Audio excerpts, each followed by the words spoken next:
We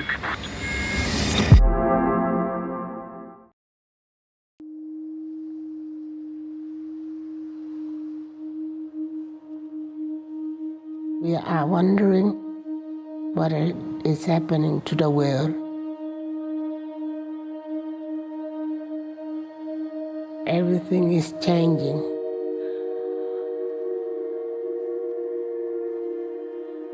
The very idea of human being some sort of natural concept is really going to change. Our bodies will be so high-tech, we won't be able to really distinguish between what's natural and what's artificial. Inside our own heads is the most complex arrangement of matter in the known universe. You might ask yourself, can we get to be superhumans?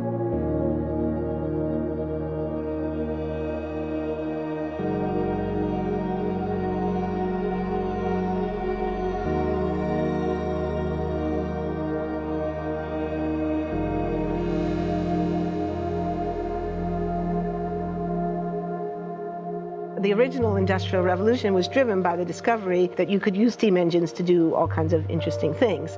But that was followed by additional revolutions for electricity and computers and communications technology. We're now in the early stages of the fourth industrial revolution, which is bringing together digital, physical, and biological systems. One of the features of this fourth industrial revolution is that it doesn't change what we are doing, but it changes us.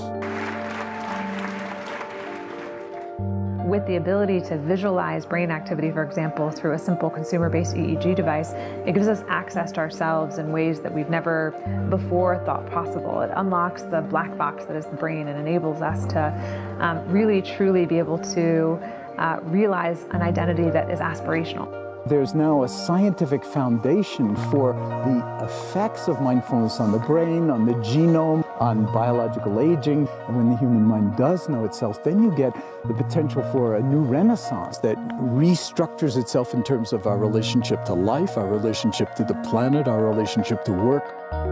We need a different economic model. And by that, I don't mean capitalism versus communism.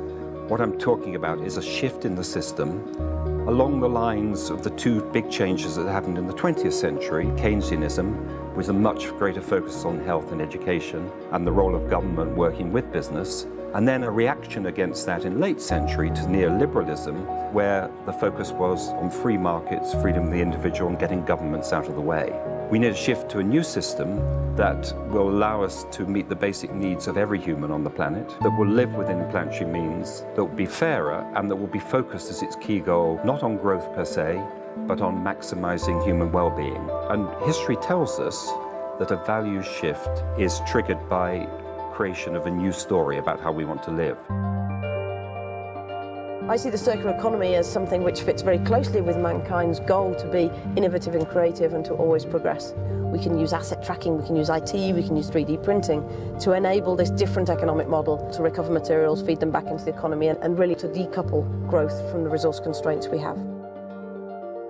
The reason we live in cities is not different today than it was 10,000 years ago. Even if we have got networks connecting us, we still want to have places where we meet in person. So this means the place where we work and the place where we live are much closer to each other, a city where we don't need to have big supply chains in order to produce things, where many things can be sourced locally thanks to 3D printing and robotics. So if we're able to do something to transform cities, to make them more efficient, then the impact can be huge. Think about the prospect of getting rid of plastics. We must not only be inspired or informed by nature, but actually use natural organisms with which to design products and building parts. Only instead of varying material properties, we're varying biological functionality.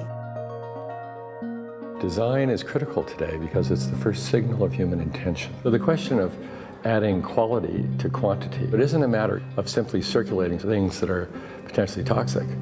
It's circulating things that are safe and healthy for all generations. So the goal is no longer, I want to be less bad, less monotonous, less unsafe, less unjust. It's really about a diverse, safe, healthy, and just world with clean air, clean water, clean soil, clean energy. Together we are fighting to preserve our fragile climate from irreversible damage and devastation of unthinkable proportions. If we think about the original Industrial Revolution, it was an energy revolution. I like to think of it as a kind of bookending of a period in human history during which we used fossil fuels, and it worked very well for us for a long time. But now we have to bring that to an end. We have energy technologies that can power our civilization: solar, wind, biomass. So then the question is, well, how do we get grid integration? Maybe the wind is blowing in Denmark, the sun is shining in Germany, and now you can move that electricity through an integrated grid. You can supply energy to everyone who needs it, and you can supply energy at all times.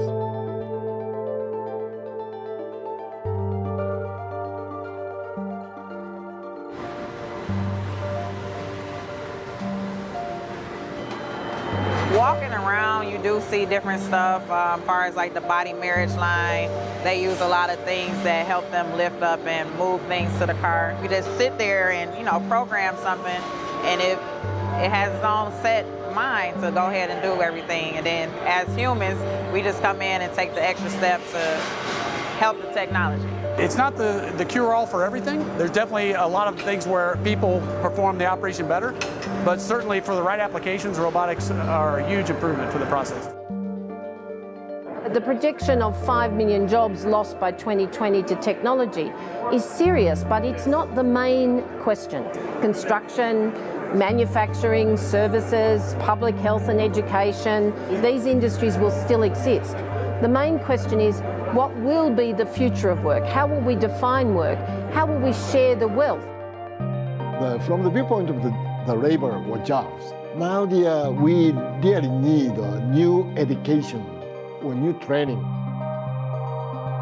We're working with a World in Motion in FIRST Robotics, trying to encourage students from 3rd grade all the way up through the end of high school. We had students make sailboats, and then we had them race them, and so they could see how quickly they could move. And they immediately went back and started to say, oh, I saw what happened, I'm going to go change this or that. And that was 3rd graders. I just given a prize to a kid of 18 years old that has discovered something really very, very unique. Came up with how to get better productivity and better yields for seeds of corn. And so he basically came with the idea that if you would perforate these seeds, you would get more food. And you think about it and say, but he didn't go to university. So how does he get all that knowledge? And he told me, I've been watching YouTube since the age of 12, and I'm so interested that I've seen everything about it. I've read everything about it. The world is really open to learning. The thing is, how do you give the incentive to your kids to do that? It's this ability of digital technology to change outcomes, to truly empower people all over the world that can create a more equitable growth, because I think the world needs that. Fourth Industrial Revolution has the potential to make inequalities visible and to make them less acceptable in the future, and hopefully to gather and garner political support to take the necessary decision to reduce the gap. Humans have always been using tools, but because of the recent advances in technology, we're beginning to have machines that can augment us in all sorts of interesting ways. I was the first person in the world to be able to voluntarily move my legs while stepping in a robot by exciting the nervous system using electrical stimulators directly onto the spine. We believe that a cure will be possible if enough of the right people have the will to fast-track a cure for paralysis.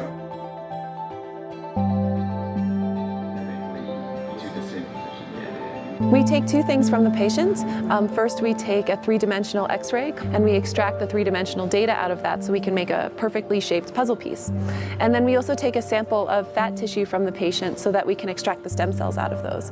And we use those stem cells with this three-dimensional scaffold that we fabricate, and after 3 weeks, we have a piece of living bone that's ready for implantation. Being able to use genome editing to understand the genetic changes that lead to cancer, and technologies like drug delivery, getting molecules into particular types of cells. There's a lot of excitement about being able to move much more quickly on this disease. One of the things that I think is so essential to free and open societies is freedom of thought. And up until now, the conversation we've been having is around freedom of speech. Once we can access people's thoughts and access people's emotions, we have to create a space that enables people to think freely, to think divergent thoughts, to think creative thoughts. And in a society where people fear having those thoughts, the likelihood of being able to enjoy progress is significantly diminished. We need to take responsibility at every level of society, from the individual and the personal to the institutional to the global, to adapt to these technological challenges and changes which are redefining what it means to be human, what it means to work, what it means to be completely embedded in this world.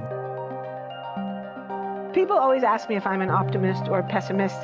The technology exists, but how do we get it and implement it at the scale we need at a price that people around the world can afford? Even though we have everyday problems we have to solve, we have to find a way to lay the foundations for the innovations of tomorrow.